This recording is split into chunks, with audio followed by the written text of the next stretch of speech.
The chair therefore declares the impeachment complaint of De Jesus insufficient in substance.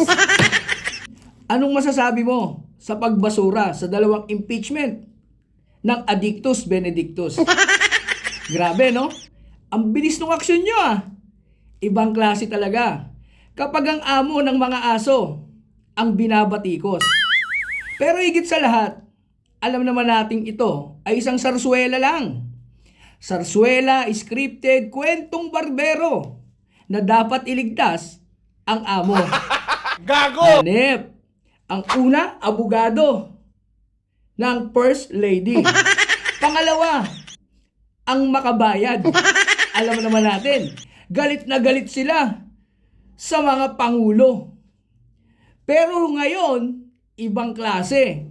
Hanep ang pagtatakip nila dahil sila'y na-spoil. Gago! Sila ngayon ang nagpapatakbo ng gobyerno. Kaya kailangan nilang kontrolin ang naratibo. Grabe, no? Pero kay Inday Sara, magnanakaw, maglulustay. Kasi nga, sila ang tinatamaan doon sa 125 million na confidential fund. Ibang klase talaga. Sa gobyerno na bago daw. Pero puro bulok ang nanunungkulan.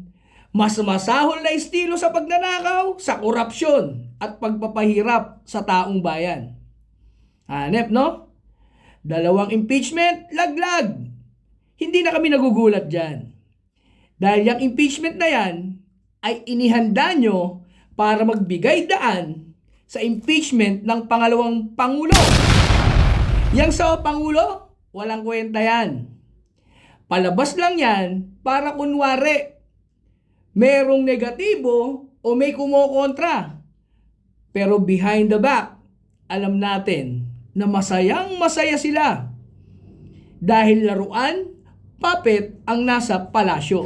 Isang payaso na kailanman ay hindi maglilingkod sa Pilipino. Kayo mga ka-old school, ano masasabi nyo?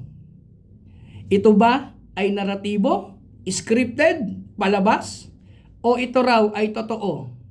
Kaya nila sinuspinde dahil insufficient. Hindi sila kumbinsido sa mga sinasabi na ito ay addict, pero hindi nila mabatikos ang pagpapahirap sa tao, ang malawakang korupsyon, ang flood control na mas nauna pang ikulong ang mga binulgar ng mga tunay na may krimen, na mga tunay na magnanakaw sa kaban ng bayan. Grabe, no? Naniniwala ka pa din sa bagong Pilipinas? Ingat!